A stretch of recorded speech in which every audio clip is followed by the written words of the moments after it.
जो डाइक्रोमेट होता है वो होता है Cr2O7 2 नेगेटिव आयन। तो Cr2O7 2 नेगेटिव आयन है, तो ये जो होता है Cr+3 में कन्वर्ट होता है। देन एन फैक्टर आपको देखो Cr2O7 का निकालना हो तो देन सबसे पहले आप ऑक्सीडेशन स्टेट निकालोगे यहाँ क्रोमियम का। तो कैसे करोगे? Cr2O7 2 negative. सपोज एक क्रोमियम का x है तो 2 है तो 2x हो जाएगा। एक ऑक्सीजन का -2 होता है, 7 है तो -14 इज इक्वल टू -2, तो 2x इज इक्वल टू +12, तो x is equal to +6। So here oxidation state of chromium, one chromium is +6 and here is +3। तो डिफरेंस कितने का आया बेटा? देखो पोटेशियम डाइक्रोमेट के लिए निकालना है आपको Cr2O7 2 नेगेटिव, पोटेशियम डाइक्रोमेट के लिए 3 का। बट इस पर स्पीसीज में देखो, इस पर स्पीसीज में 2 क्रोमियम है, तो आप इसके लिए एन फैक्टर जो बोलोगे वो 6 आएगा। वन थिंग मोर, कभी भी आप ऐसा करते हो तो वो पर स्पीसीज निकालते हो एन फैक्टर। सपोज यही इक्वेशन दे दूं मैं, और इस इक्वेशन में मैं आपको बोलूं कि एन फैक्टर ऑफ डाइक्रोमेट का बताओ, मतलब Cr2O7 2 नेगेटिव का बताओ। तो Cr2O7 2 नेगेटिव का बताओगे तो अभी जैसे निकाला आपने, यहाँ पर ऐसे देखोगे आप, इधर से इधर चेक करोगे,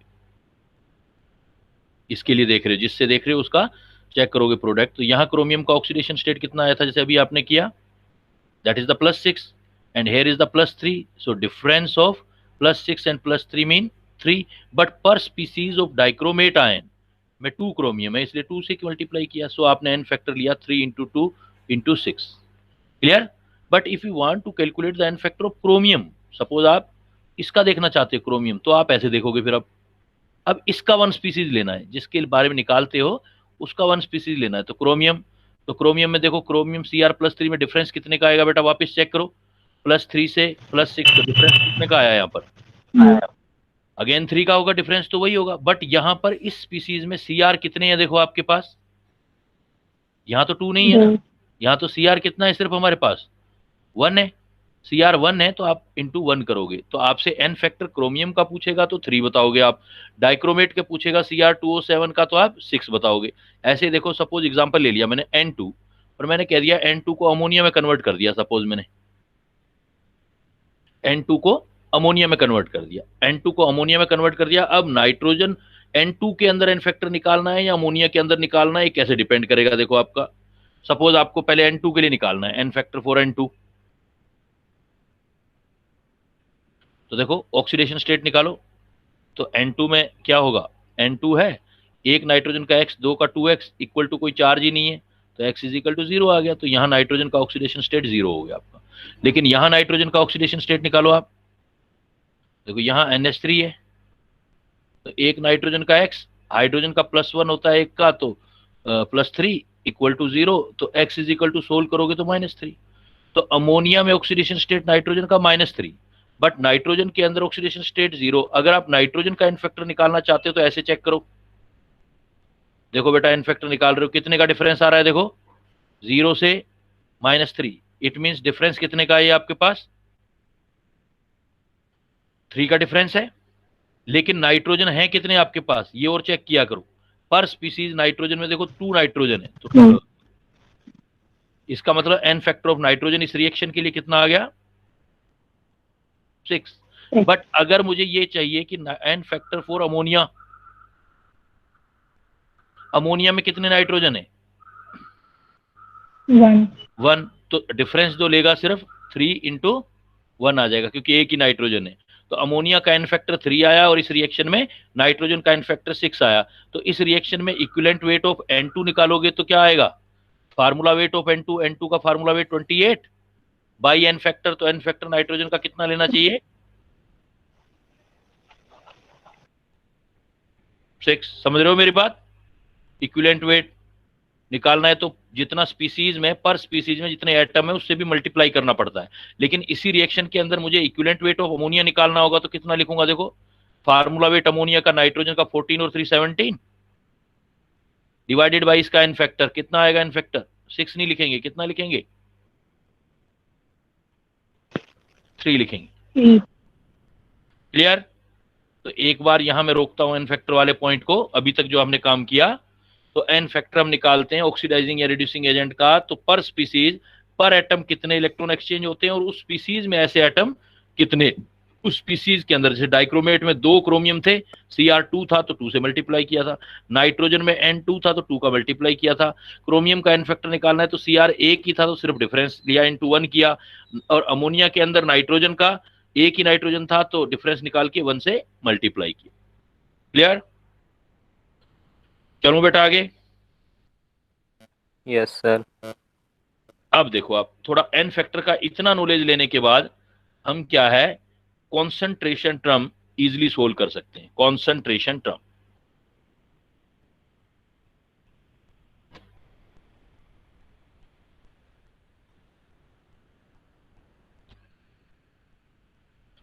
कॉन्सेंट्रेशन टर्म में जैसे क्या लिखते हो आप, जैसे आप कहते हो percentage by wait, percentage by volume, percentage by weight by volume, molarity, तो बहुत सारी टर्म होती हैं बेटा, molality, mole fraction. Sir 1 minute screen ऊपर कर दीजिए। Mole fraction, molarity, molality, mole fraction. Mole fraction के बाद देखो आप क्या निकाल सकते हो, परसेंटेज तो आ ही गया, ppm पर पार्ट मिलियन, और इवन आप नॉर्मेलिटी। तो बहुत सारा टेक्निकल टर्म जो है वो यूज कर सकते हो बेटा। टाइम पे आ जाया करो, बाद में आकर के आप कहते हो बैक कर दो सर, टाइम वेस्ट होता है बाकी बच्चों का, आप तो लेट होते हो, दूसरों का तो वेस्ट होता है ना टाइम। अगर आप अपना टाइम वेस्ट करके आते हो तो फिर आप दोबारा उसको रिकॉर्डिंग में चेक किया करो। Sorry sir. Concentration term, percentage by wait, percentage by volume, percentage by weight by volume, molarity, molality, different type निकालते हैं। सपोज जैसे आपको मान लो ऐसे निकालना हो, परसेंटेज बाय वेट, इसका मतलब आपको क्या है कि जो ऊपर रखोगे वो वेट ऑफ सोल्यूट रखोगे, सिंपल सी चीजें हैं, वेट ऑफ सोल्यूट। नीचे जो रखोगे परसेंटेज, एक्चुअल में इसको बोलते हैं परसेंटेज बाय वेट, या इसको लिखते हैं परसेंटेज वेट बाय वेट। ऊपर वाला वेट सोल्यूट का होता है, नीचे सॉल्यूशन का wait of solute, weight of solution into 100। देखो ऐसे ही अगर परसेंटेज बाय वॉल्यूम लिखना है तो परसेंटेज बाय वॉल्यूम, या इसको क्या कह सकते हो, वॉल्यूम बाय वॉल्यूम का परसेंटेज। तो क्या लिखोगे बता सकते हो बेटा, volume of solute divided by volume of solution into 100। अगर सपोज ये वर्ड आ जाए, परसेंटेज वेट बाई वॉल्यूम आ जाए, तो ऊपर वाला हमेशा जो चीज होती है वो सोल्यूट की होती है, नीचे सॉल्यूशन की होती है। Percentage by weight by volume लिखोगे तो wait of solute divided by volume of solution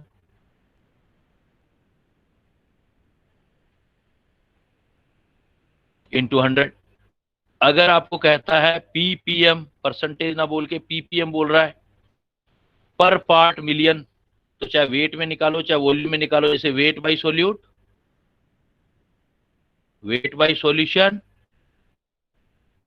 into 10⁻⁶। तो पीपीएम को कन्वर्ट करोगे तो यह भी ऐसे भी तो कर सकते हो, वेट बाई सोल्यूट और वेट बाई सॉल्यूशन इंटू 100 जो होता है वो परसेंटेज बाई वेट होता है, तो परसेंटेज बाई वेट इंटू 10⁻, कितना चला गया, 2 जीरो इधर चले गए तो 4 रह गया, तो डायरेक्ट आप कन्वर्ट भी कर सकते हो। Ppm is equal to percentage by weight को 10⁻⁴ से मल्टीप्लाई कर दो तो पीपीएम भी निकाल सकते हो आप। और वेट में भी निकाल सकते हो, वॉल्यूम में भी निकाल सकते हो, volume by solute, volume of solution into 10⁻⁶ पर मिलियन, पर सेंट, सेंट मतलब 100 में देखना होता है, मिलियन मतलब 10⁻⁶ में चेक करना होता है, देन आप ये बोल दोगे पीपीएम। अब इसी में फिर हम स्पेशल कुछ टर्म बनाते हैं, जिसे बनाते हैं molarity.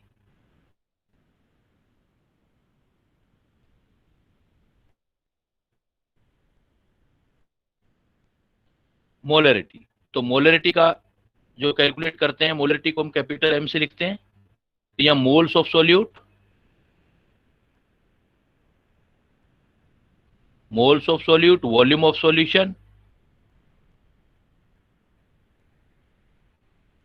In litre, volume of solution in litre में ले लेते हैं। अगर मोल ऑफ सॉल्यूट ले लिया आपने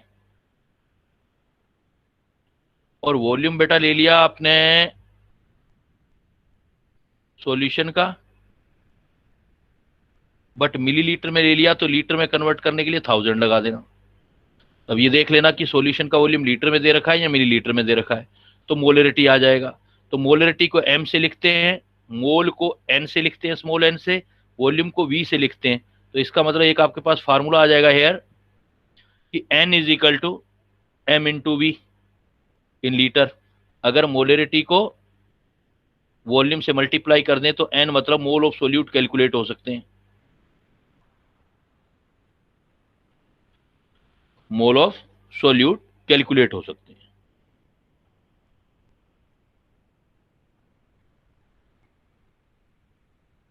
यहां कुछ फॉर्मुलेशन है बेटा कि अगर आपके पास कुछ केस हैं, note number 1, if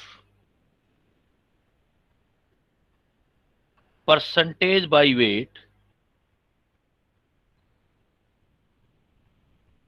of solute is given with density of solution।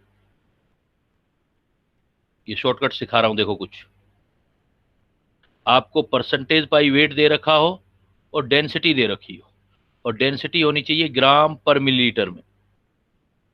तो if percentage by wait of solute is given in with density of solution, तो परसेंटेज बाई वेट को आपने ऐसे लिख दिया, सपोज परसेंटेज वेट और density को D से लिख दिया, तो मोलरिटी डायरेक्ट इस फार्मूले से कैलकुलेट कर सकते हो। Molarity is equal to percentage by weight into density into 10 upon formula weight. ये फार्मूला बेटा आप डायरेक्ट यूज कर सकते हो अगर आपको परसेंटेज बाई वेट गिवन दिया हो, percentage by wait of solute given हो और डेंसिटी भी गिवन हो, तो बड़ी प्रॉब्लम न्यूमेरिकल आ जाए तो आप डायरेक्ट इस फार्मूले से यूज करोगे। बट इस फार्मूले में ध्यान रखोगे, जो मैंने ये कैपिटल एम लिखा है, कैपिटल एम जो है वो मोलरिटी है, और जो एम डैश लिखा है ये फार्मूला वेट है।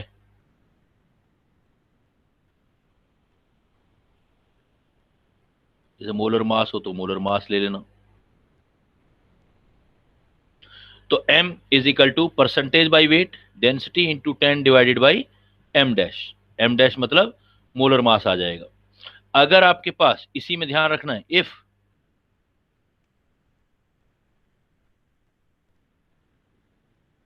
प्योर लिक्विड इज गिवन, कोई प्योर लिक्विड दे दिया, उसमें मोलरिटी निकालना है, तो जब प्योर लिक्विड होगा तो परसेंटेज बाई वेट 100 लेना है, क्योंकि सारा का सारा वही तो है। परसेंटेज बाई वेट 100 लेना है और डेंसिटी आपका यूज करना है। परसेंटेज बाई वेट 100 लेना है और डेंसिटी यूज करना है आपने।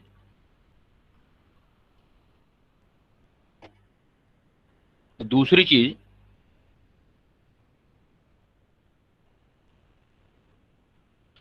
दूसरा पॉइंट देखो, नंबर 2, जब मोलरिटी का केस आएगा आपके पास,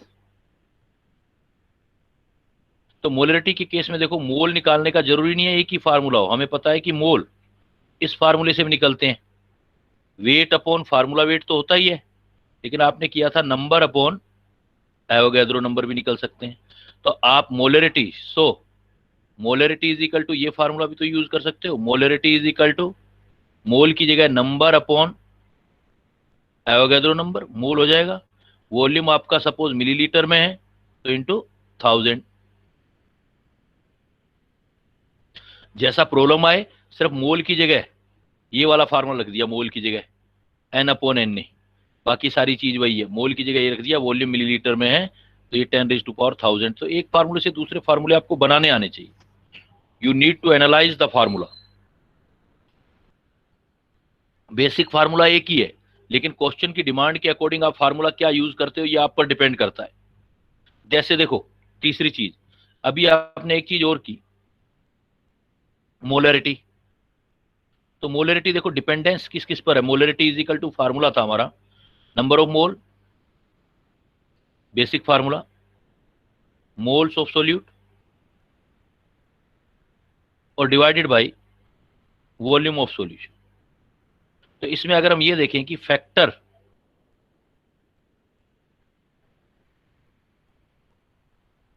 अफेक्टिंग मोलरिटी, तो वो तो हमें फार्मूले से पता लगेगा बेटा। तो मोलरिटी को अफेक्ट करने वाले या तो सोल्यूट के मोल हैं या वॉल्यूम है सॉल्यूशन का। देखो मोल इंक्रीज करोगे तो डायरेक्टली प्रोपोर्शनल है, लेकिन वॉल्यूम कांस्टेंट हो तो if number of mole of solute increase at constant volume, अगर वॉल्यूम कांस्टेंट करोगे और number of mole of solute increase करो, मतलब वेट बढ़ाते जाओ, तो आपकी मोलरिटी इंक्रीज होगी। दूसरी बात देखो, अगर मोल कांस्टेंट रखोगे और वॉल्यूम बढ़ाओगे तो मोलरिटी डिक्रीज हो जाएगा। If n constant, number of mole of solute जो है वो कांस्टेंट कर दिया आपने, वो चेंज नहीं कर रहे आप, नंबर ऑफ मोल आपका कांस्टेंट है, बट क्या इंक्रीज कर रहे हो, वॉल्यूम इंक्रीज कर रहे हो। वॉल्यूम इंक्रीज करने का मतलब है डाइल्यूशन कर रहे हो, डाइल्यूशन इसी को बोलते हैं हम, पानी मिलाए जा रहे हो। लेकिन सोल्यूट जो है, number of mole of solute है वो आप चेंज नहीं कर रहे, वो कांस्टेंट है। वॉल्यूम इंक्रीज करने जा रहे हो तो मोलरिटी आपकी डिक्रीज होगी। तो जो डाइल्यूशन का कंसेप्ट है, उन डाइल्यूशन,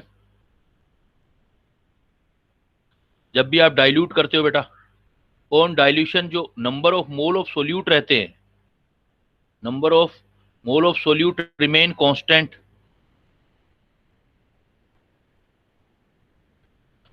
तो सोल्यूट के जो मोल हैं वो आपके कांस्टेंट रहेंगे। ये चीज कांस्टेंट रहेगी मोल, तो इन दोनों का प्रोडक्ट भी कांस्टेंट रहेगा। तो हमेशा आप ये वाला यूज कर सकते हो, M1V1 is equal to M2V2, जितना मर्जी चेंज करते जाओ, M3V3, वॉल्यूम चेंज करते जाओ, डाइल्यूशन करते जाओ। ऑन डाइल्यूशन इसका मतलब मोलरिटी चेंज होती जाती है। मोलरिटी वॉल्यूम इंक्रीज करोगे तो डिक्रीज होगी ये मोलरिटी, तो number of mole of solute effect कर सकता है। तीसरी चीज है, अगर टेम्परेचर इंक्रीज करेंगे तो ये टेम्परेचर डिपेंडेंट है, टेम्परेचर डिपेंडेंट। अब टेम्परेचर डिपेंडेंट कैसे है, देखो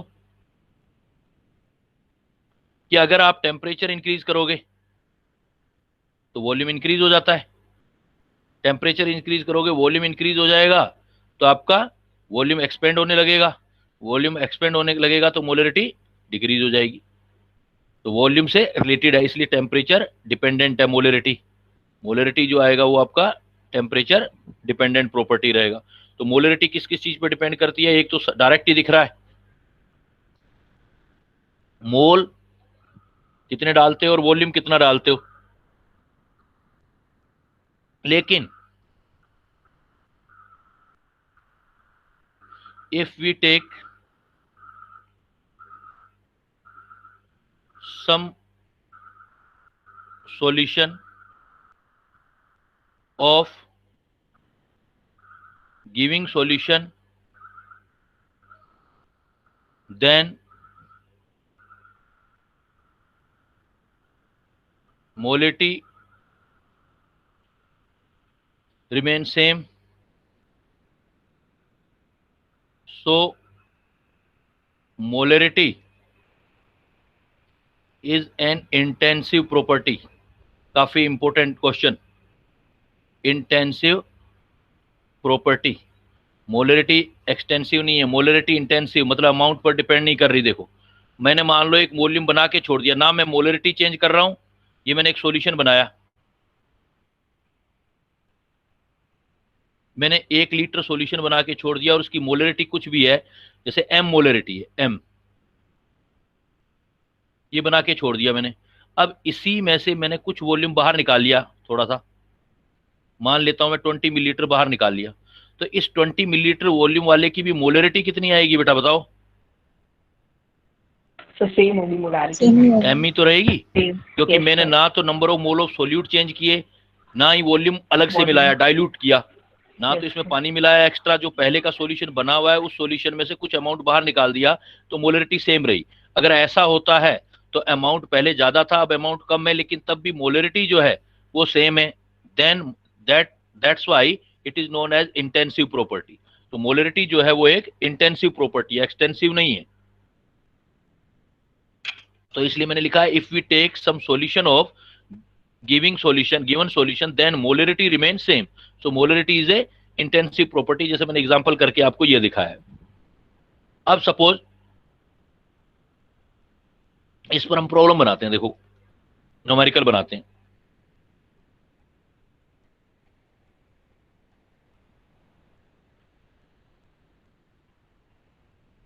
अब आपको समझना है प्रॉब्लम में, सपोज मैंने प्रॉब्लम लिखा 6.02 into 10⁻20 molecule of glucose, 6.02 into 10⁻20 molecule of glucose are dissolved in 100 milliliter water. Calculate the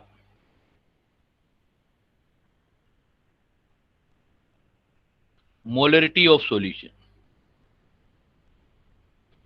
Calculate the molarity of solution. फिर if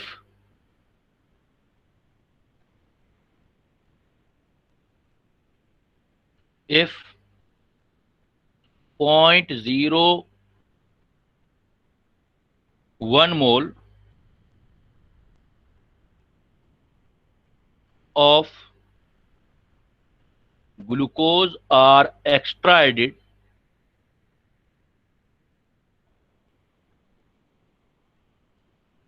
यहां लिख देता हूं, and also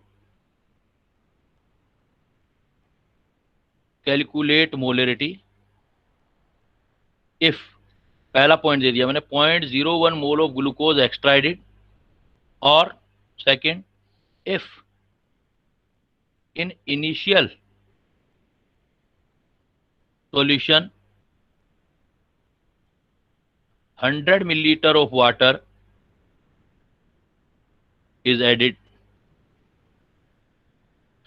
तो क्वेश्चन को समझना है बेटा, क्वेश्चन की थीम को समझना है। Actually I want to prepare your mental level to explain the numerical, not on the cramming basis, not on formula basis, but concept basis। देखो मैंने आपको एक क्वेश्चन दिया है, मैंने आपको कहा कि एक आपके पास ग्लूकोज का वाटर के अंदर सॉल्यूशन है, जैसे आपका पहला केस लेते हैं सॉल्यूशन। अब पहले केस में देखो आपके पास ग्लूकोज है, सपोज मैंने एक वेसल्स लिया, एक बर्तन लिया, और बर्तन में वाटर भर दिया मैंने, और वाटर था मेरे पास 100 मिलीलीटर, और इसके अंदर मैंने ग्लूकोज डाल दिया, और ग्लूकोज जो डाला है उसके मैंने पार्टिकल रख दिए, डाल दिए 6.02 10⁻20 मोलिक्यूल, और मुझे कैलकुलेट करनी है बेटा मोलरिटी। अब बताओ ग्लूकोज के मोलिक्यूल है तो इसका मतलब कैपिटल एन आ गया मेरे पास, 100 मिलीलीटर है तो ये क्या चीज आ गई मेरे पास, वॉल्यूम आ गया सॉल्यूशन का। यस। तो हमारा बेसिक फार्मूला क्या है बेटा, देखो molarity is equal to n upon n, number of mole है ना हमारा, तो number of mole of glucose आना चाहिए divided by volume of solution आना चाहिए इन लीटर। लेकिन नंबर ऑफ मोल ग्लूकोज के मैं कैसे निकालूंगा, मोल एन दे रखा है, वेट तो दे नहीं रखा, एन दे रखा है, इसलिए एन से निकालूंगा, तो ये क्या हो जाएगा मेरा एन अपॉन आयोगैद्रो नंबर, मोल हो गया, इनटू वॉल्यूम मुझे जो दे रखा है वो बेटा लीटर में ना दे करके मिलीलीटर में दे रखा है, तो मैं ऊपर लगा दूंगा 1000। तो molarity is equal to number of mole, देखो 6.02 इंटू 10⁻20, एवोगैड्रो नंबर क्या होता है 6.02 10 raised to power 23 into 10 raised to power 3 divided by volume कितना आ गया मेरे पास 100 मिलीलीटर, मतलब 10 रेज टू पावर 2। तो ये इससे कैंसिल, ये 23 और 2 25 हो गए, ऊपर 23 हो गए, तो कितना आ गया मेरे पास 10 रेज टू पावर -2। -2 का मतलब इनिशियल मोलरिटी देखो मेरे पास कितनी आ गई बेटा 0.01 मोलर। इस क्वेश्चन को भी थोड़ा 0.1 कर दो, 0.01, कैलकुलेशन इजी हो जाएगी आपकी। 0.01 मोल ऑफ ग्लूकोज एडिट कर दो। तो पहला पार्ट हो गया आपका। कोई डाउट बेटा पहले पार्ट में किसी को मोलरिटी सॉल्यूशन निकालने में? मोलरिटी कितनी आ गई पहले वाले सॉल्यूशन में 0.01 मोलर। क्लियर? नेक्स्ट चलो बेटा। Yes sir. एक मिनट ऊपर कीजिएगा। हाँ बोलो। एक मिनट ऊपर कर दीजिए, छूट गया जरा। हाँ बोलो बेटा, किसी को डाउट इसमें? Have you any doubt to any student? Reply करो बेटा, आवाज नहीं आ रही आप लोगों की, मेरी आवाज सुन रहे हो? क्लियर है? मैं चलूं आगे नेक्स्ट पार्ट में। Yes sir. अब देखो सेकंड पार्ट क्या किया था उसने, कहता है कि इसी सॉल्यूशन में क्या कर दिया। अब देखो if 0.01 mole of glucose are extra added इस सॉल्यूशन में, तो अब जो मेरे पास पहले सॉल्यूशन ये था, तो अब देखो इसका ए पार्ट। अब बेटा ए पार्ट करूंगा तो सॉल्यूशन तो वही है, मतलब वॉल्यूम चेंज नहीं हुआ है, वॉल्यूम अभी भी 100 मिलीलीटर है। लेकिन जो ग्लूकोज है, ग्लूकोज वाले पहले पार्टिकल थे ये वाले 6.02 into 10 raise to power 20 molecule पहले थे, प्लस ऐड और कर दिया आपने 0.01 मोल। तो एक काम करते हैं 6.02 into 10 raise to power 1020 molecule को भी आप पहले टोटल मोल निकाल लो। So mole total of glucose, देखो पहले है आपका नंबर ऑफ मोल, तो उसको n/Na से कर दो, ये इनिशियल, प्लस जो आपके नंबर ऑफ मोल आपने एडिड किए हैं। कोई डाउट बेटा इस फार्मूले में किसी को? n/Na पार्टिकल ग्लूकोज के पहले थे, उसके मोल बना लिए और n ऐड कर दिए, तो ये कितने आगे देखो, n पहले है 6.02 10 raise to power 20 divided by कितना लिखूं? एवोगैड्रो नंबर लिखना चाहिए मुझे।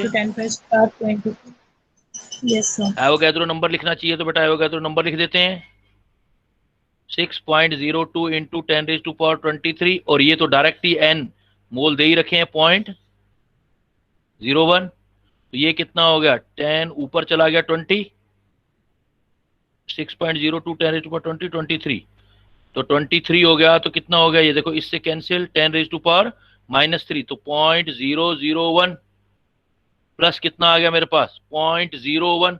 कैलकुलेशन इजी करना चाहते हो तो वो मैंने सही लिखा था पहले, मैंने उसको 0.001 लिखा था ना पहले, बस उससे कॉन्सेप्ट तो आपका क्लियर होना ही है, पर कैलकुलेशन इजी हो जाएगी। 0.001 था सपोज, ऐड किया था आपने, तो कैलकुलेशन इजी हो जाएगी उससे। 0.001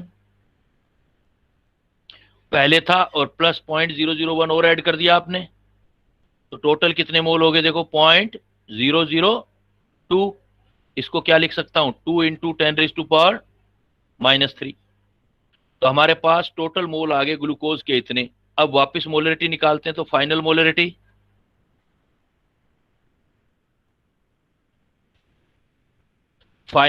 इज इक्वल टू बेटा मोल ऑफ ग्लूकोज आ जाएगा डिवाइडेड बाय वॉल्यूम आ जाएगा लीटर में।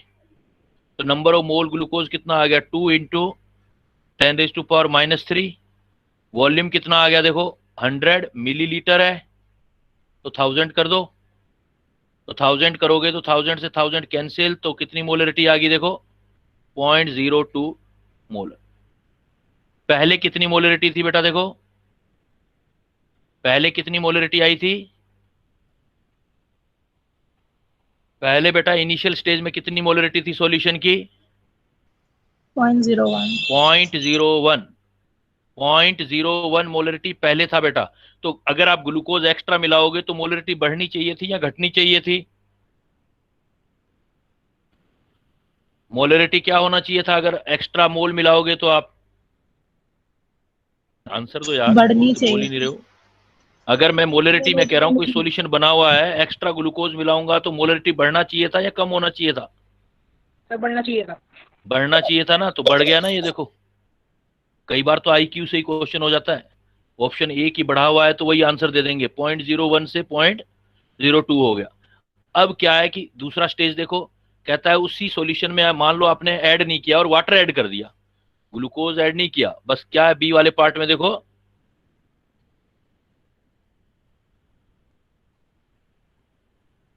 बी वाले पार्ट में आवाज आ रही है बेटा मेरी? Yes yes sir. Sir. Yes sir. तो बी वाले पार्ट में देखो मैंने क्या लिखा। मैंने बी वाले पार्ट में लिखा आपका कि इसके अंदर सपोज इनिशियल सॉल्यूशन में 100 मिलीलीटर वाटर ऐड कर दें।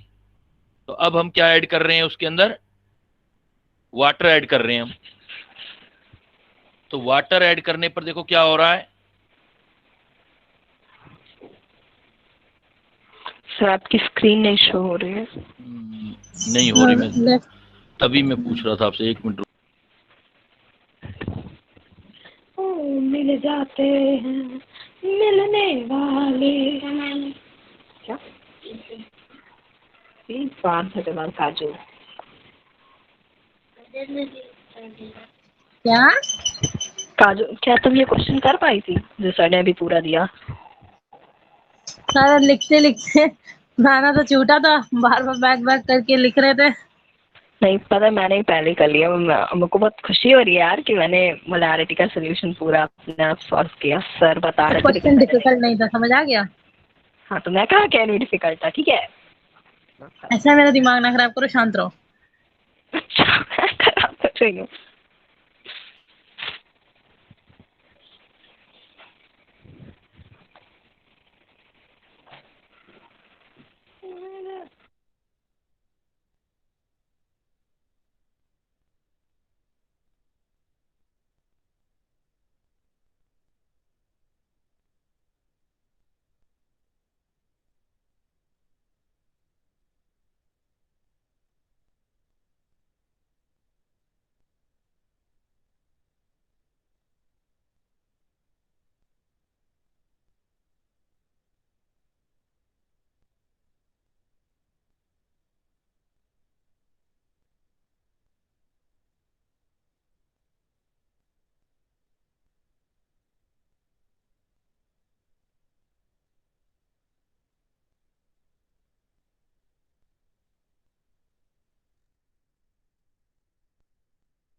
हाँ बेटा, आ रहा है, स्क्रीन आ रही है अब? Yes sir. Hello. Yes sir, आ हाँ, रही तो है दूसरा स्क्रीन। पार्ट जो हम, हाँ बेटा कोई बात नहीं। तो अब मैं क्या कह रहा था, मैं ये कह रहा था कि दूसरा जो पार्ट है न्यूमेरिकल का, उसमें हमने क्या मिलाया है देखो, उसके अंदर हमने ग्लूकोज नहीं मिलाया, उसमें जो है पानी अमाउंट बढ़ा दिया हमने, वॉल्यूम बढ़ा दिया पानी का, मतलब डाइल्यूशन कर दिया, इसको बोलते हैं डाइल्यूशन। तो सेकंड पार्ट के अंदर अगर डाइल्यूशन करेंगे तो मोलरिटी पर देखो क्या इफेक्ट आएगा, सेकंड वाला पार्ट। तो सेकंड वाले पार्ट में कह रहा है if initial solution 100 millilitre in water is added, तो देखो फिर दोबारा दोबारा करते हैं। अब बिल्कुल इनिशियल वाले से सोचना है, सेकंड वाले केस से नहीं सोचना आपको, बिल्कुल वापस इनिशियल जाना है। तो इनिशियल जब गए थे, तो इनिशियल स्टेज ये था हमारे पास बी वाले पार्ट में, वॉल्यूम कितना था हमारे पास, we have 100 millilitre and what amount of glucose initially, तो 6 हमारे पास था, 6.02 इंटू 10⁻20 मोलिक्यूल। या हम ये भी निकाल लें तो इनिशियल मोलरिटी कैलकुलेट कर चुके थे आप, एक इजी वे ये भी है, इनिशियल मोलरिटी था 0.01 मोलर।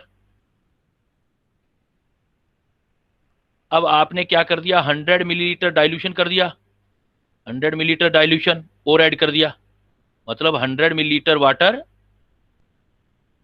एक्स्ट्रा एडिड कर दिया।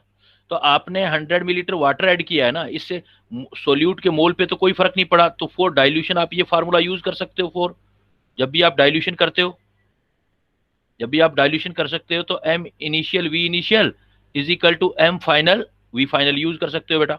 तो एम इनिशियल देखो कितना लोगे आप, एम इनिशियल कितना आया था बोलो, 0.01।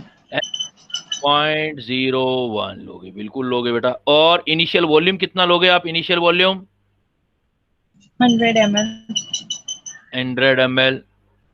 फाइनल मोलरिटी निकालना है आपको, फाइनल वॉल्यूम कितना लोगे बेटा आप, क्योंकि 100 तो पहले 200 था ही, ml।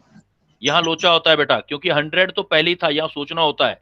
100 पहले था, 100 और ऐड कर दिया 200 तो 200 लेना पड़ेगा बेटा आपको।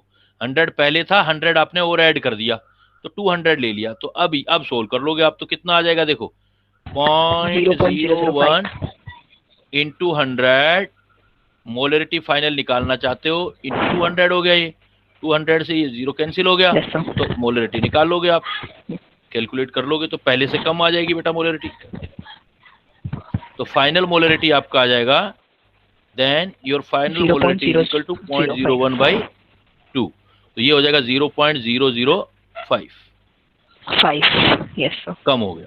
तो ये चीज देखो, पूरा न्यूमेरिकल Yes, आपको पूरा कॉन्सेप्ट क्लियर कर रहा है, और आपको क्लियर कर रहा है कि अगर डाइल्यूशन करते हो तो मोलरिटी डिक्रीज होते हैं, ऑन डाइल्यूशन मोलरिटी डिक्रीज होता है। क्लियर? डिक्रीज है। चलें आगे, देन आ जाओ बेटा। देखो सपोज मैं क्वेश्चन बदल देता हूं, मैं डेंसिटी और परसेंटेज बाय वेट वाले पे आ जाता हूं क्वेश्चन पर। Suppose it is given to you question में कि कैलकुलेट द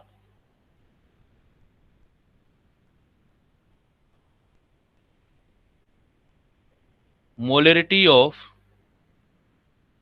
4.9% सर आपकी By- स्क्रीन नहीं दिख रही है।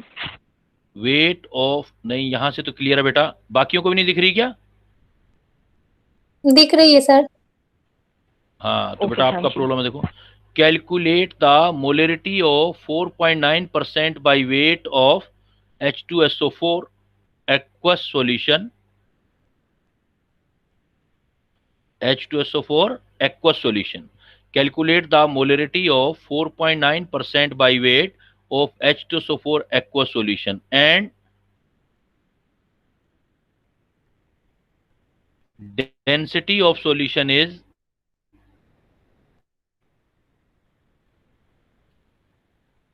1.2 ग्राम पर मिलीलीटर। देखो इस क्वेश्चन में क्या निकालना है आपको, पहला पॉइंट देखो, we want to calculate molarity, given क्या क्या है देखो, परसेंटेज बाय वेट गिवन दे रखा है 4.9, और क्या दे रखा है आपको,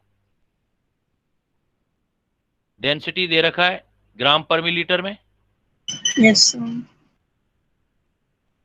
1.2, तो मैंने इसके लिए डायरेक्ट फार्मूला बताया था आपको। अगर आपको मोलरिटी कैलकुलेट करना है, percentage by wait and density given हो, तो what do we use? Yes, molarity is equal to percentage by weight into density in gram per milliliter into 10 divided by molar mass। तो molarity percentage by wait निकालो, देखो 4.9 percentage by wait, density है 1.2 into 10 divided by molar mass H2SO4 का। देखो formula weight तो H2SO4 solute का ही देना है आपको, तो H2SO4 का 98 होता है, तो ये इससे कैंसिल हो गया, ये 2 पे चला गया, तो ये आ गया 0.6 मोलर। तो percentage by wait and density given हो ना बेटा, कभी भी percentage by wait and density, तो आप इससे डायरेक्ट फार्मूले से निकाल सकते हो, परसेंटेज बाय वेट वाले फार्मूले से। हाँ बोलो।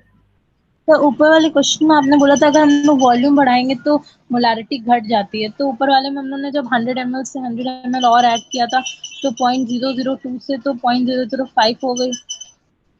तो 0.002 कहाँ थी, 0.02 थी। 0.0 स्टार्टिंग में कितना था? हाँ स्टार्टिंग में कितना था? इनिशियल 0.01 था, 2 भी नहीं था, ये रहा। अच्छा हाँ यस सर, इनिशियल 0.01 था, उसके बाद में 0.005, तो बहुत कम हो गया उससे। तो क्लियर? Yes sir. तो ये देखो यहाँ पर अगर आपके पास ऐसा कभी प्रॉब्लम आ जाए तो percentage by wait and density दोनों आ जाए, then if you want to calculate the molarity then you can use this formula directly. This is the hint for you. Molarity is equal to percentage by weight, but percentage by weight होना चाहिए, weight by weight होना चाहिए, density होना चाहिए given पर millilitre में into 10 upon जो solute का फार्मूला वेट है। बट इसी टाइप का क्वेश्चन अगर ऐसे दे दिया जाए बेटा, मैंने ऐसे दे दिया प्रॉब्लम, देखो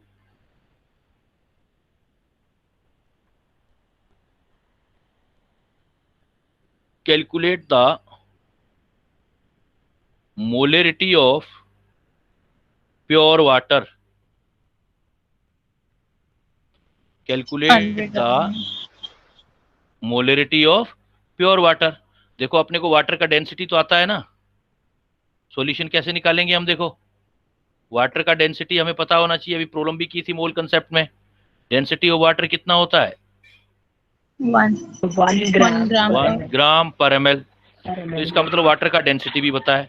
अगर प्योर वाटर है, फॉर प्योर वाटर कोई भी अगर प्योर लिक्विड होता है तो परसेंटेज बाय वेट भी आ गया हमारे पास, 100 हो गया। तो जब हमें परसेंटेज बाय वेट भी पता हो और डेंसिटी भी पता हो तो मोलरिटी के लिए क्या फार्मूला यूज कर सकते हो आप? Molarity is equal to percentage by weight into density into 10 into 10 divided by formula weight, molecular mass बोल दो, फार्मूला वेट बोल दो। yes sir। तो क्या आ जाएगा? सोल्व करेंगे जब हम बेटा, molarity is equal to percentage by weight कितना है आपके पास? 100।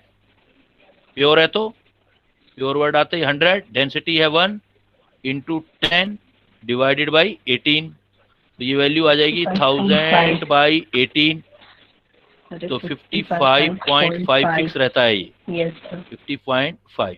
तो 4 याद रख लेना, चाहे वो कितना भी अमाउंट दे दे वाटर का, 4, क्योंकि मोलरिटी जो होती है वो इंटेंसिव प्रॉपर्टी है, तो चाहे मैं ज्यादा पानी ले लूं चाहे कम पानी ले लूं, लेकिन उसकी मोलरिटी तो इतनी ही रहेगी ना, 55.5 for any amount of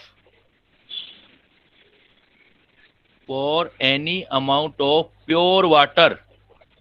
amount कितना भी हो, लेकिन अगर प्योर वाटर है, for any amount of pure water molarity is taken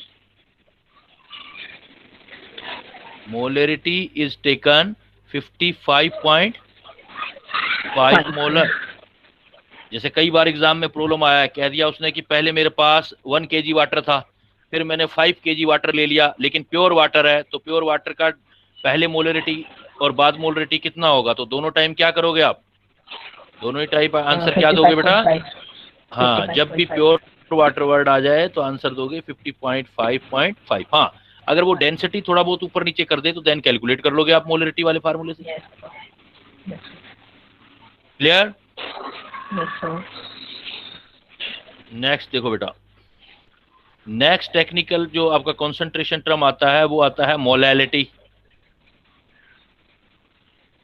molality इसको स्मॉल m से रिप्रेजेंट करते हैं। मोलैलिटी जो कैलकुलेट करते हैं वो भी number of mole of solute होता है,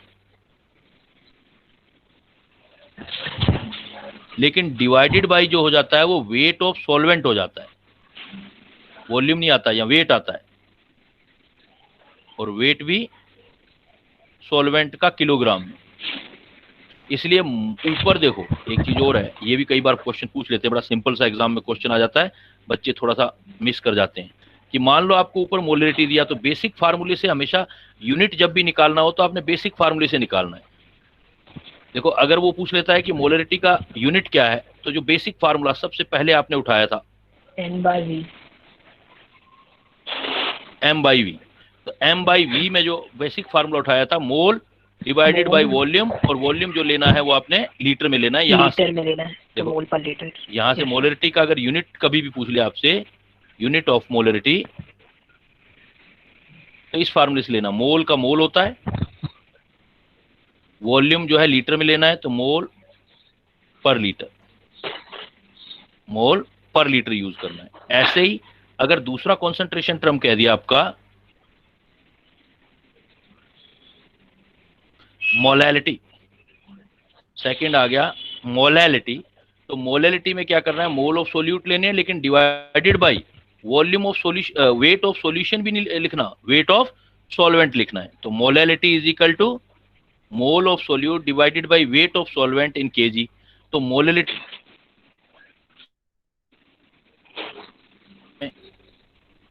यूनिट ऑफ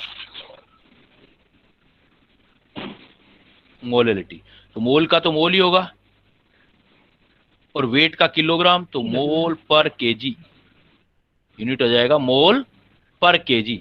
अब मोल को आप आगे और फार्मूला में लिख सकते हो, suppose mole of solute divided by weight of solvent, अगर ग्राम में है तो वेट ऑफ सॉल्वेंट ग्राम में है तो 1000 लगा देना ऊपर। कई बार क्या होगा, वेट ऑफ सॉल्वेंट ना दे करके सॉल्यूशन दे दे तो निकाल लेना मोल ऑफ सोल्यूट। अगर आपको वेट ऑफ सॉल्वेंट डायरेक्ट नहीं दे रखा है तो इसकी जगह wait of solution minus weight of solute कर देना। अगर ग्राम में ये भी तो ऊपर 1000 लगा। तो आपको तो अल्टीमेटली वेट ऑफ सॉल्वेंट निकालना है, आपको वेट ऑफ सॉल्वेंट निकालना है। जैसे एग्जांपल दूं मैं आपको, जैसे सपोज हम ये कह देते हैं कि कैलकुलेट द मोलैलिटी ऑफ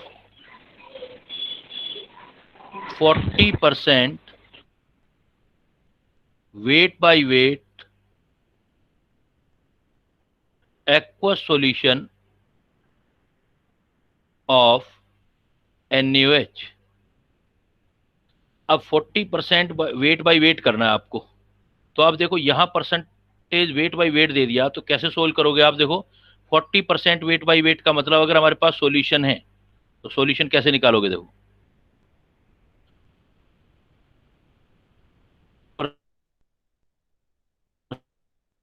तो वेट ऑफ सोल्यूट आ जाएगा बेटा, wait of solute, weight of solute जो आ जाएगा वो आ जाएगा 40 ग्राम। तो इसका मतलब वेट ऑफ सॉल्यूशन कितना हो जाएगा, 100 ग्राम। 100 नहीं 100 ग्राम, सॉल्यूशन का weight 100 gram, weight of solute, total solution में से 40 सोल्यूट है, तो देखो सॉल्वेंट कितना आ जाएगा,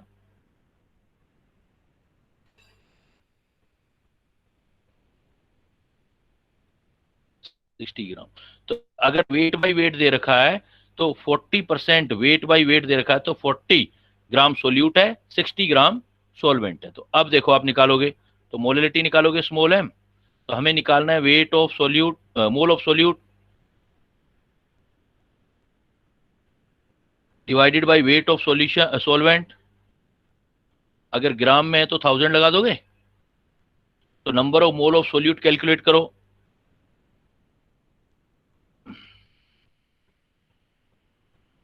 तो m is equal to number of mole of solute, weight of solute 40 gram और डिवाइडेड बाय उसका फार्मूला वेट, तो इसके मोल बन जाएंगे सोल्यूट के, divided by weight of solvent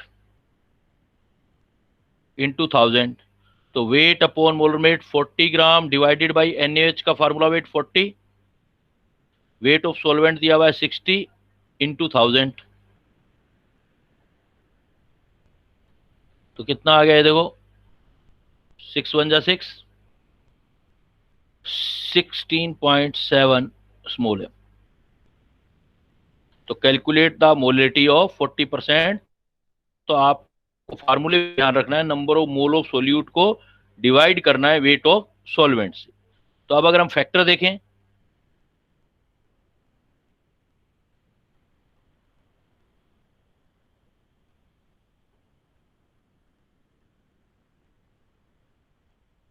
factor affecting molality small m, तो molality is equal to number of mole of solute weight of solvent.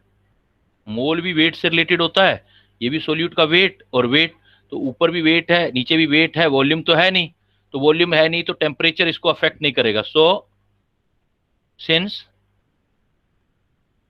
It is weight by wait concentration term, solute का भी wait है देखो, solvent का भी wait है, volume आ नहीं रहा, तो it is weight by wait concentration term, so does not depends on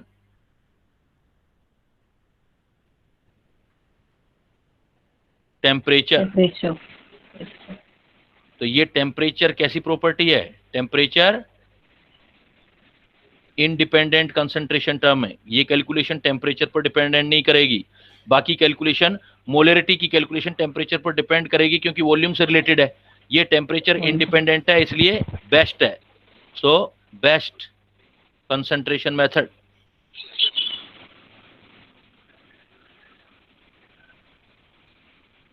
अगर आप लंबी प्रॉब्लम आ जाए आपके पास, लंबा न्यूमेरिकल आ जाए, तो फिर देखो ट्रिक सिखा रहा हूं एक, अगर आपके पास नोट मोलरिटी और मोलिटी दोनों रिलेट करना चाहे हो, इफ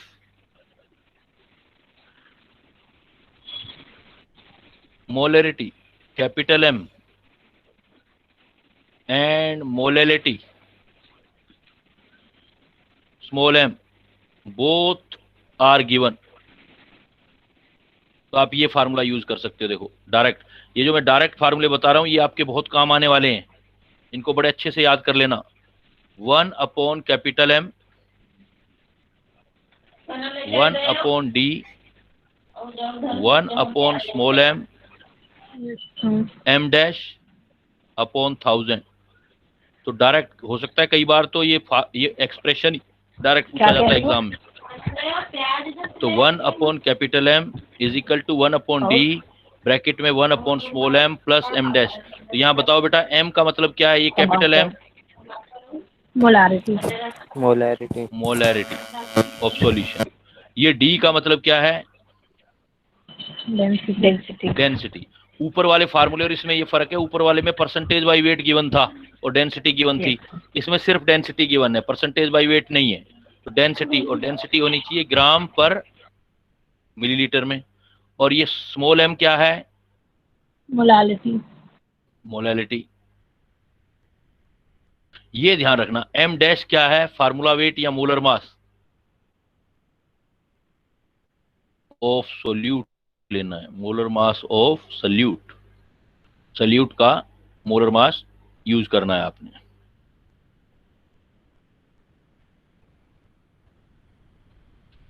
जैसे अभी आपने एक प्रॉब्लम किया था उसको थोड़ा आगे बढ़ाते हैं।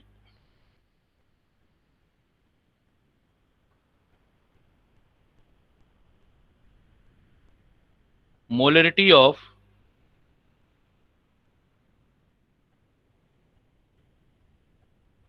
aqueous solution of H2SO4 is 0.6 molar. Molarity of aqueous solution of H2SO is 0.6 molar and density of this solution is 1.2 gram per ml. Calculate the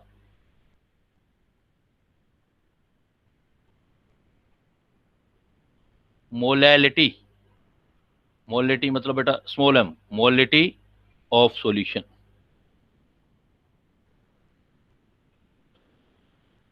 What are you observing? You are observing there is molarity, density and yes, molality. ये तीनों आ गए हैं. Now you can use this formula. Yes, sir. Now you can use this formula. This formula. And आप इस फार्मूले से with the help of this formula you can calculate directly your answer. So we have formula 1 upon molarity is equal to 1 upon density 1 upon small molarity m मतलब m dash upon 1000. Now we put the value 1 upon m capital M molarity कितना given था हमें 0.6, density given था 1.2, 1 upon m dash solute का है तो 98, H2SO4 होगा solute divided by 1000. Now ये देखो ये इससे कैंसिल हो गया 0.6, इससे कैंसिल हो गया 2, तो ये इधर चला आया 2 is equal to 1 upon m plus 0.098 कर सकते हो या 98 अपॉन 1000 भी कर सकते हो, जैसा आप चाहो.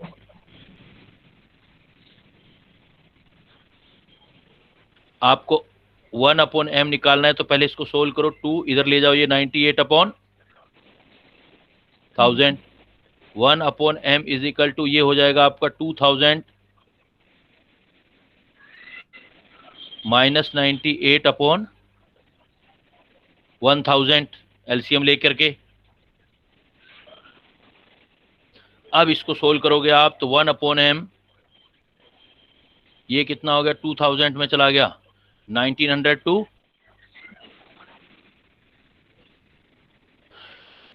1902 डिवाइडेड बाई 1000. अगर मोलिटी निकालोगे तो ये हो जाएगा 1000 अपॉन 1902. तो अप्रोक्सीमेट भी आप 100 को 19 से भी करके देख लो चाहे. तो 100 को 19 से भी करोगे तो 5 पे चला जाएगा. Yes, sir. 5 तो ये आपका कितने पे चला जाएगा अप्रोक्सीमेट 4 पे. तो कितना आ गया अप्रोक्सीमेट 5.04. उसी सॉल्यूशन का मोलरिटी कितना था बेटा, देखो अब कंपेयर करो मोलरिटी को और मोलिटी को. मोलरिटी कितना आया था देखो 0.6 आया था, लेकिन मोलरिटी कितना आया देखो आपका 5.04 m. इसका मतलब डेंसिटी 1 से ज्यादा होता है तो मोलरिटी से मोलैलिटी कम आता है. मोलरिटी से मोलरिटी कम आता है, बट ये डिपेंड करेगा डेंसिटी पर, हमेशा कम नहीं होगा. तो डेंसिटी की वैल्यू क्या है वो डिसाइड करेगी. डेंसिटी अगर 1.2 से कम होती तो फिर ये बढ़ जाता है ये मोलरिटी वैल्यू. तो एक ही सॉल्यूशन का मोलरिटी और मोलरिटी डिफर आएगा. अगर डेंसिटी 1 से ज्यादा है देन तो नोट रिजल्ट क्या निकला हमारा, if density greater than 1 then molarity greater than molarity greater than molarity. Clear? तो ये आपके मोलरिटी की कैलकुलेशन आएंगी. जहां जहां आपके इंपोर्टेंट क्वेश्चनिंग न्यूमेरिकल बन सकते हैं वो फार्मूले अच्छे से करते जाओ, काफी हेल्प हो जाएगा आपको.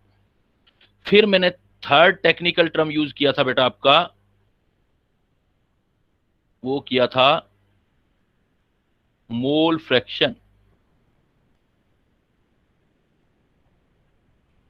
या एक क्वेश्चन ले, एक यहां फ्रैक्शन करते हैं.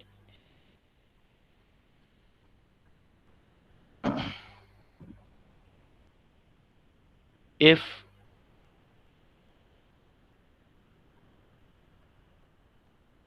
density is taken 1, then provide the relation between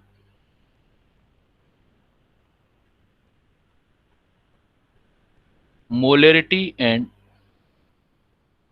ppm concentration term। कई बार डायरेक्ट आ जाता है ना भाई, इतना ppm है, बताओ मोलरिटी कितना होगा, concentration term.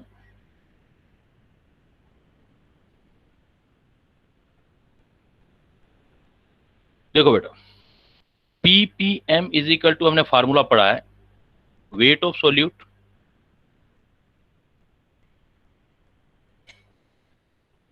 weight of solution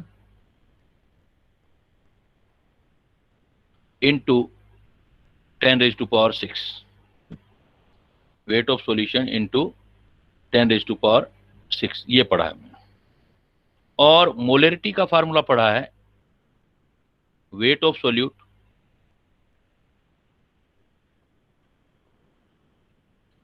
molar mass of solute volume of solution, अगर ये मिलीलीटर में तो 1000। अब हमारे पास एक चीज है, if density is equal to 1 है तो density is equal to weight upon volume, ये चीज 1 हो जाएगी तो वाटर के केस में जैसे वेट और वॉल्यूम बराबर हो जाएगा तो V इक्वल टू W रख सकता हूं। तो मोलरिटी को क्या लिख सकता हूं मैं, molarity is equal to weight of solute upon molar mass of solute into volume of solution की जगह आप लिख सकते हो वेट ऑफ सॉल्यूशन। अगर डेंसिटी 1 है then volume of solution into 1000। इसका मतलब वेट ऑफ सोल्यूट और वेट ऑफ सॉल्यूशन की वैल्यू निकल आएगी मेरे पास।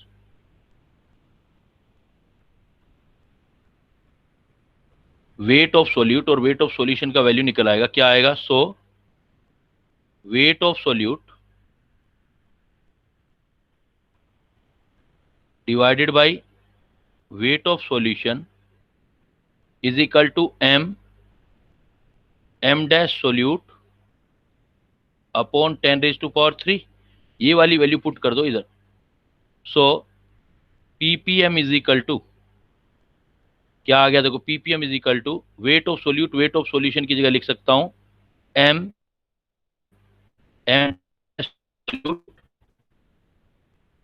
डिवाइडेड बाई 1000, इधर है 10 रेज टू पावर 6, तो डायरेक्ट रिलेट हो जाएगा, ppm is equal to m dash into 10 raise to power 3। तो मोलरिटी को ppm में डायरेक्ट कन्वर्ट कर सकते हो आप बेटा। तो ppm is equal to m, मतलब क्या है यहां पर मोलरिटी, और m डैश क्या है, molar mass of solute into 1000। और थोड़ी देर पहले अभी मैंने आपको बताया था ppm और परसेंटेज बाय वेट वाला, Yes, so percentage by ppm weight and, into 10 to power 4. उसमें मैंने लिखाया था ppm इज इक्वल टू, और परसेंटेज बाय वेट किसका, ppm के साथ ही दिखाया था ना, weight percentage by weight into 10 raise to power 4. 4, percentage by weight into 10 raise to power 4, ppm is equal to, तो दोनों को रिलेट करें तो एक रिलेशन और आ जाएगा, ppm इज इक्वल टू ये, ppm इज इक्वल टू ये, तो percentage by weight into 10 raise to power 4 is equal to m dash into 10 raise to power 3, तो ये कैंसिल हो गया। तो परसेंटेज बाय वेट और मोलरिटी में रिलेशन आ गया m डैश बाई 10। अगर आपको परसेंटेज बाय वेट गिवन है और मोलरिटी निकालना है तो ये फार्मूला m डैश बाई 10, और अगर आपको ppm गिवन है और मोलरिटी निकालना है तो फिर ये फार्मूला, जैसे एग्जाम में मैं प्रॉब्लम देता हूं आपको,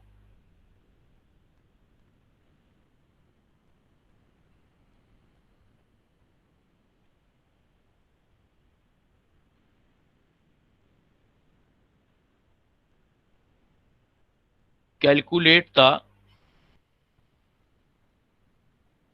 following concentration term for 0.1 molar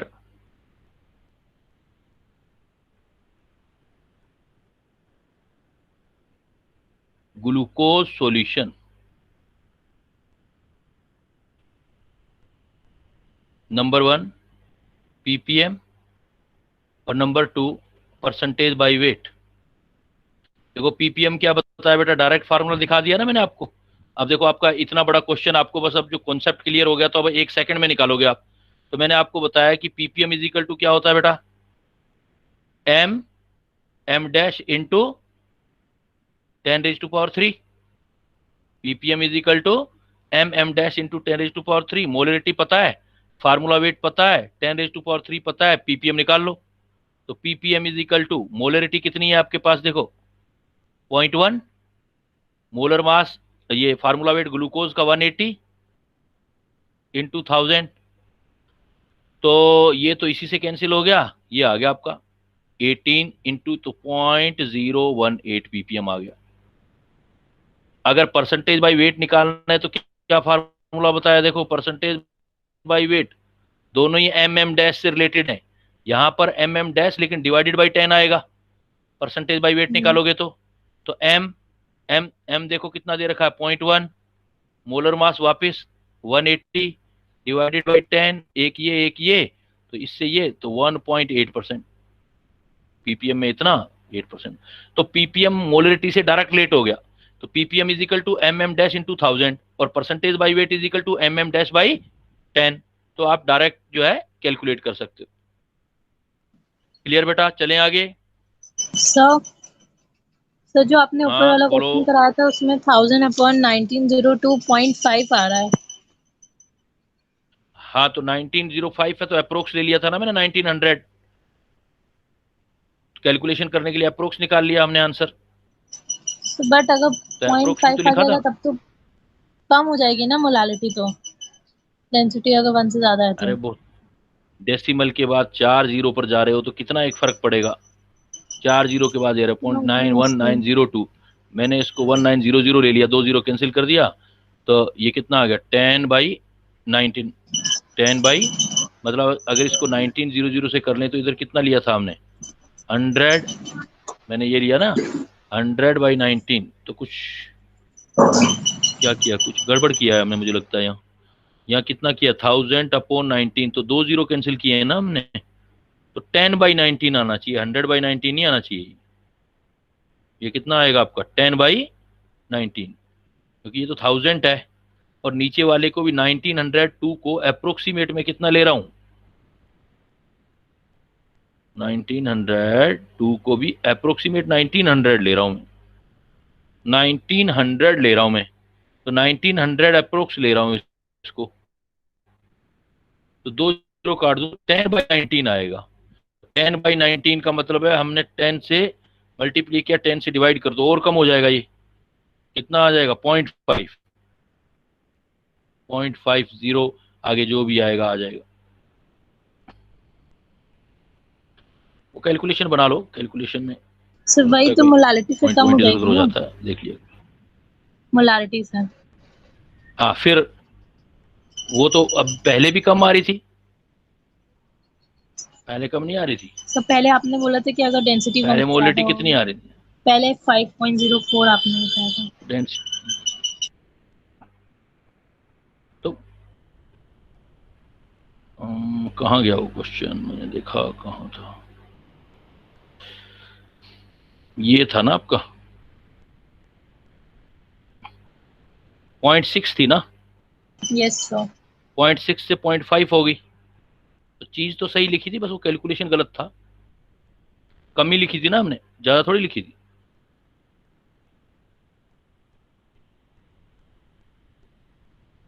यही तो लिखा था हमने, ये लिखा था molarity greater than molality if density greater than molality कितनी थी 0.6 ओके सर। और मोलिलिटी कितनी आई है हमारी 0.5, वो ठीक था, बस उधर कैलकुलेशन में हमने कुछ कर दिया था।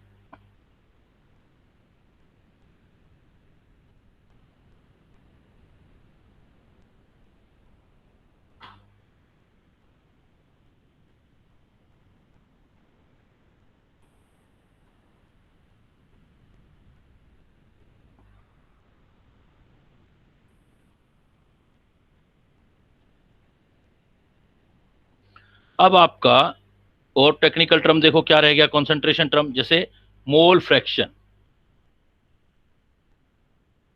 नेक्स्ट है आपका मोल फ्रैक्शन। मोल फ्रैक्शन मतलब कितने नंबर ऑफ मोल हैं, इसको हम काई से रिप्रेजेंट करते हैं, और टोटल कितने नंबर ऑफ मोल हैं। तो देखो मोल फ्रैक्शन क्या है, जैसे सपोज आपके पास 2 स्पीसीज है, मान लेते हैं आपके पास नाइट्रोजन है और ऑक्सीजन है, तो मोल फ्रैक्शन नाइट्रोजन का जितने भी कंपोनेंट होते हैं, मोल फ्रैक्शन O2 का ऑलवेज सम जो आएगा सबका 1 आएगा। मोल फ्रैक्शन फ्रैक्शन 1 में देखा जाता है। और फ्रैक्शन निकालते कैसे हैं मोल फ्रैक्शन, जैसे आपको नाइट्रोजन का निकालना है तो number of mole of nitrogen divided by total number of moles into 1। 1 लिखना है लिखो, नहीं लिखना है मत लिखो। 100 होता है तो परसेंट होता है तो 100 लिखते हो बेटा, ppm होता है तो 10⁶ लिखते हो, फ्रैक्शन होता है तो 1 हो जाता है। तो अब ये क्या कर सकते हो, मोल फ्रैक्शन ऑफ किसी का भी number of mole divided by total number of मोल, और नंबर ऑफ मोल निकाल सकते हो आप। तो ये ऐसे भी तो लिख सकते हो, n को number of mole of nitrogen divided by number of mole of nitrogen plus number of mole of oxygen, ऐसे भी निकाल सकते हैं। Number of mole nitrogen plus number of mole oxygen कर सकते हो। हाँ, एक चीज और है बेटा, for gaseous state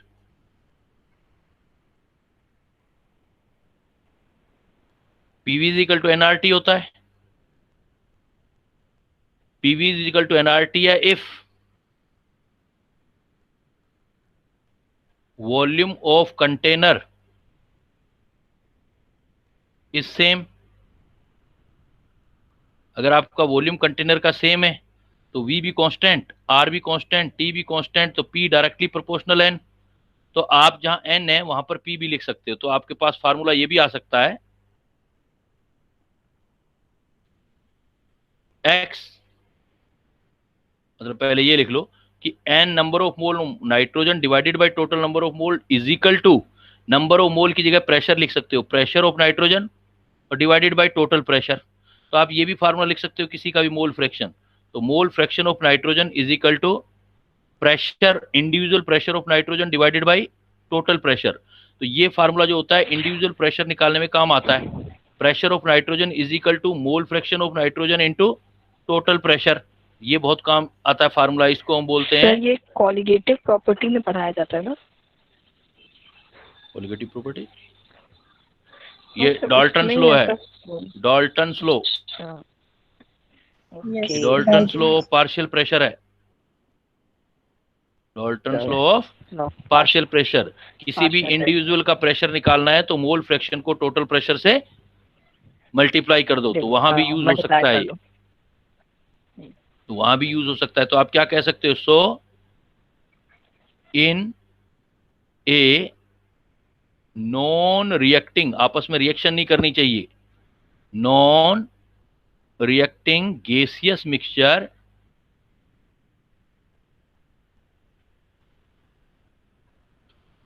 partial pressure of individual gas is product of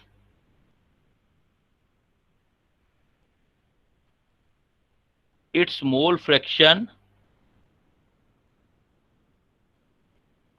in mixture and total pressure. तो टोटल प्रेशर में उसका कितना पार्ट है उससे निकाल सकते हैं। तो मोल फ्रैक्शन के भी हमारे पास कई तरीके होते हैं, उसको हम कई तरीके से मोल से भी निकाल सकते हैं, प्रेशर से निकाल सकते हैं, वॉल्यूम से निकाल सकते हैं, डिफरेंट वे हम कैलकुलेट कर सकते हैं। बट फिर वही नोट जो आता है आपका, तो इसका पहला नोट आता है कि आप इसका जो है रिलेशन निकालते हो, relation of mole fraction with average molar मास। अभी 1-2 दिन पहले जो मैंने करवाया आपको, average molar mass. You know, suppose मैंने आपको ये बताया था कि आपके पास एक गैस है, सपोज N2 है और एक O2 गैस है, इनके एवरेज मोलर मास निकालना है तो क्या फार्मूला पढ़ा था बेटा, एक जनरल फार्मूला तो हमने पढ़ा था, average molar mass is equal to N1M1 plus N2M2 upon total number of moles.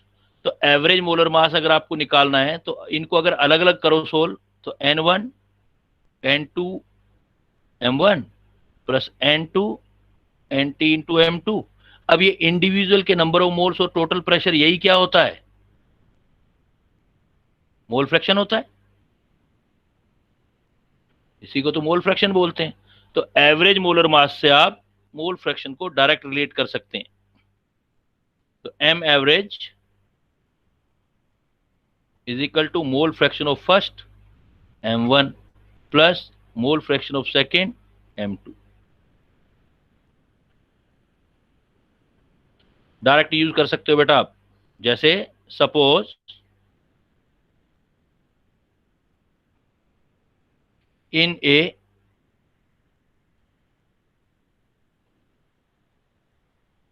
mixture of N2 and O2,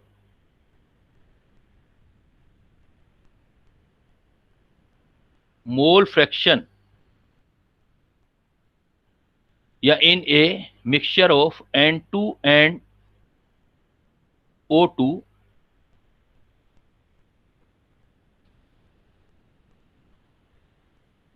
in a mixture of, ऐसे लिख दो, in a 1 atm mixture of N2O2, partial pressure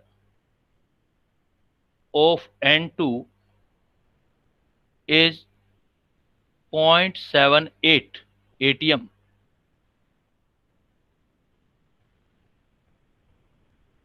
Calculate the average molar mass.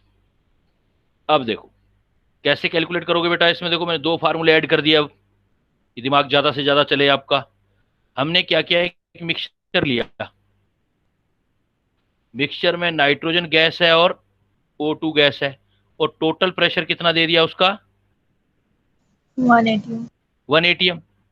1 atm में अब मैंने कह दिया जो partial pressure nitrogen है उसका बता दिया, वो कितना है, 7 atm, 0.78। तो हमें ये देखो फार्मूला पता है, पार्शियल प्रेशर और किसी का भी इंडिविजुअल का is equal to mole fraction of individual into total pressure होता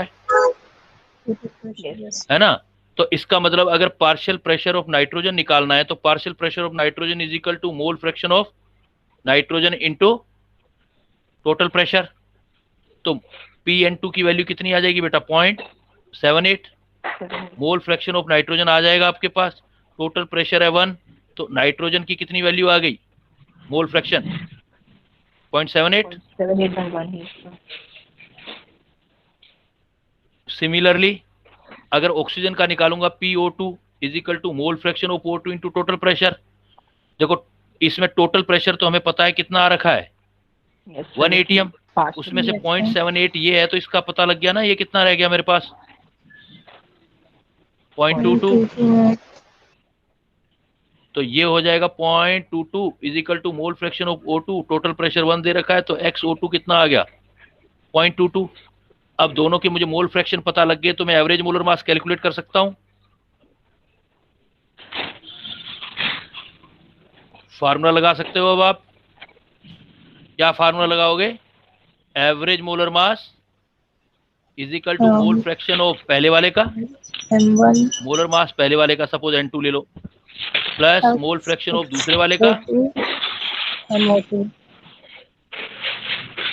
यही फार्मूला है हमारे पास।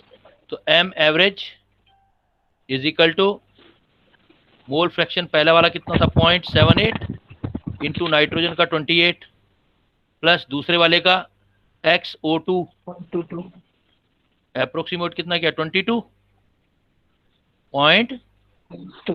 इंटू 32। तो एवरेज मोलर मास एयर जैसा आ जाएगा आपका 29 के आसपास। तो इस टाइप से एक फार्मूले से दूसरे फार्मूले की तरफ आप मूव कर सकते हो। अगर मैं एवरेज मोलर मास है और मोल फ्रैक्शन गिवन है, then you can calculate average molar mass. Clear? कोई डाउट? No sir. बस फार्मूलों को क्या है, एक पेज बना करके और बार बार फार्मूले लिख करके याद करना बेटा, बहुत हेल्प मिलेगी। तो मोल कंसेप्ट जो आपको डिफिकल्ट लगता था वही सबसे इजी हो जाएगा अब आपका। देखो दूसरा क्या है कि relation of mole fraction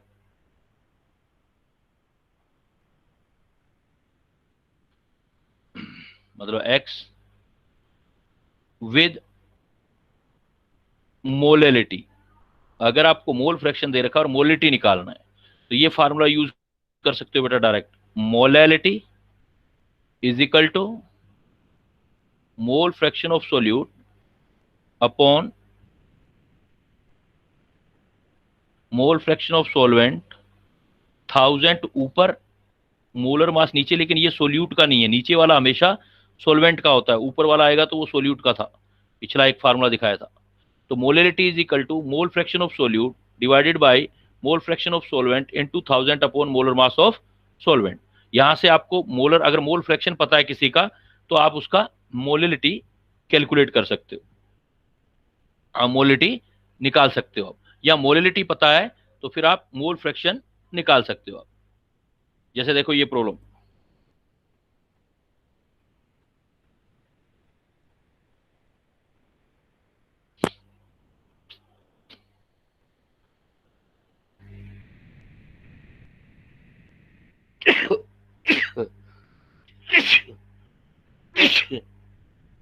sorry, calculate the mole fraction of solute in 0.05 molal aqueous glucose solution. ये प्रॉब्लम दे दिया बेटा आपको, कैलकुलेट द, प्रॉब्लम बड़ा सा प्रॉब्लम है लेकिन हम फार्मूले से इजी करेंगे। 0.05 molal aqueous glucose solution. Solution देखो, इसमें आपके पास देखो सॉल्यूशन किसका है, वाटर है, इसका मतलब वाटर जो है वो आपका सॉल्वेंट है, हो गया।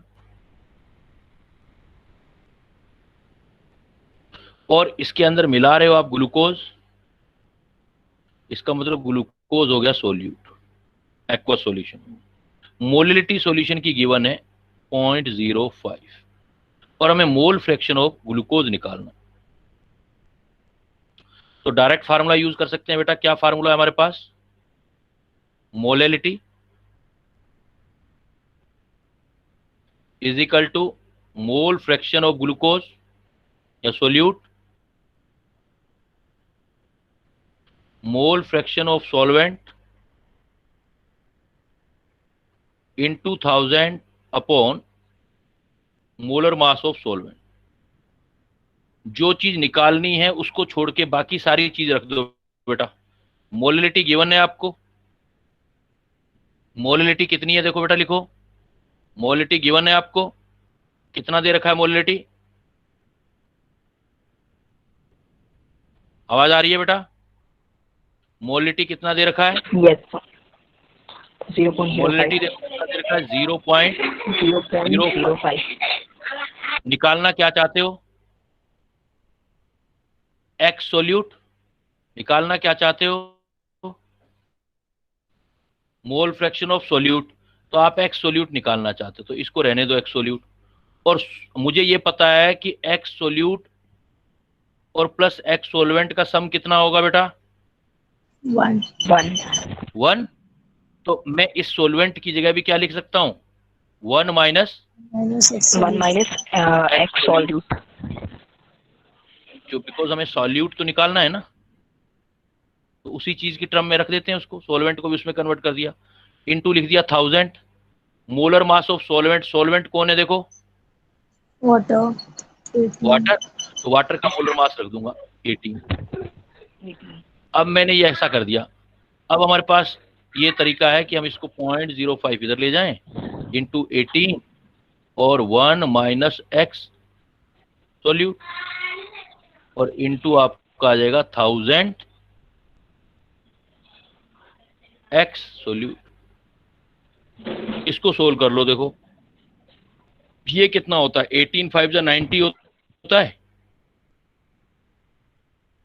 और 90 में 0.2 के बाद है तो 0.90 आ गया, माइनस ये हो गए 0.90 एक्स सोल्यूट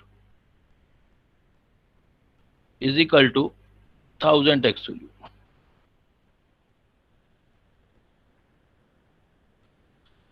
अब क्या करो आप, इसको 0.90 ये इधर ले जाओ, ऐड हो जाएगा, ये हो जाएगा आपका 1000.9 एक्स सोल्यूट। अब एक्स सोल्यूट की वैल्यू कैलकुलेट करो।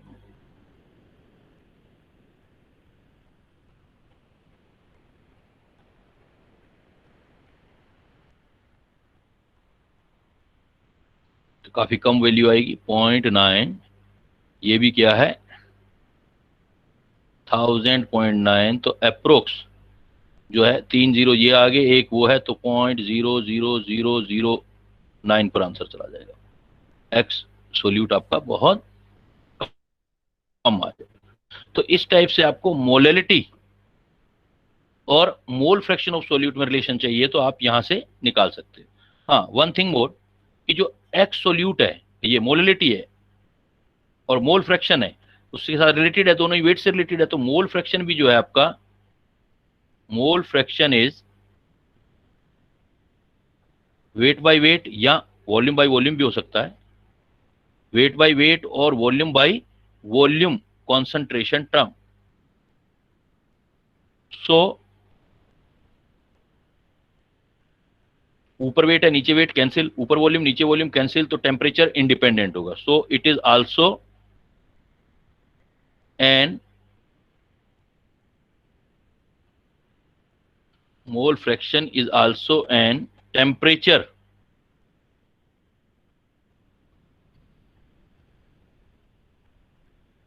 independent concentration term। ये भी इंपॉर्टेंट पॉइंट है, ये भी मोलैलिटी की तरह मोल फ्रैक्शन भी जो है टेम्परेचर वॉल्यूम जब एक जगह आए, या तो नीचे आए या ऊपर कहीं एक जगह आए, दोनों जगह आए तो फिर टेम्परेचर इंडिपेंडेंट हो जाता है, एक जगह आता है तो टेम्परेचर डिपेंडेंट हो जाता है। और दूसरी देखो बड़ी इंपॉर्टेंट चीज यहां पर, दूसरा नोट, मोल फ्रैक्शन में ऊपर भी वेट नीचे भी वेट, ऊपर मोल नीचे मोल तो कैंसिल हो जाएगा, इसलिए यूनिट लेस है ये। मोल फ्रैक्शन इज, ये भी कई बार पूछा गया है, which of the following is unitless concentration term, तो mole fraction is unitless concentration term.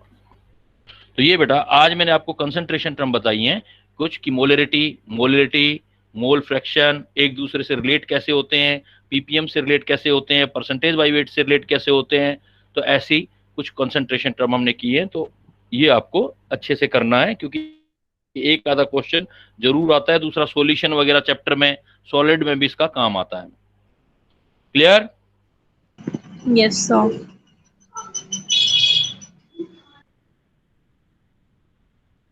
Okay बेटा, now I am living, sir time is happy over. Birthday. Happy thank birthday you. आपको कैसे पता लगा? Happy thank you very much. Sir thank you सभी को, thank you very much. अब और happy हो गया ना तुम्हें पढ़ाते पढ़ाते, सारा दिन क्लासेस हैं। थैंक यू बेटा, thank you. Bye sir, thank you sir. Bye bye. Thank you sir.